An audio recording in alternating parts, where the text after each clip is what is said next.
ભાળી અને અહીંયા કૂદવા માંડ્યો. ભાજી નાખું માઈ નાખું મને 4 થાપો ખાઈને આવ્યો છે. એવું ઓ કોઈ કહેતા નહીં. કીધું છે યન ખબર પડી ગઈ છે. શું કહેતા નહીં તમે?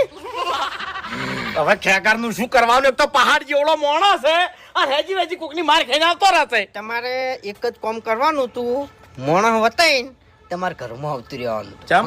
હું સંભાળી જત બધું ભમાવો એટલે. એટલે હોમે મોણા એકલો નતો, તાણે 50 જણા હતા. ઓ હું જો તો પછી જાવડી લઈને ઘેર આવતો રહ્યો તો એમ કે ખોટું પછી એમ કે આપણો કાર્ડ ધાલ્યો ના રહે એમ, અને ખોટું પછી એને મારવું પડે અને જેલમાં બીજું જવું પડે. એના કરતા આપણે આપણા ઘેર ભલા. શું કેવું? એ વાત જવા દો. હવે છે ને આવવાનું આયોજન કરો. શાનું? હા, રાત બગાડવાનો છે.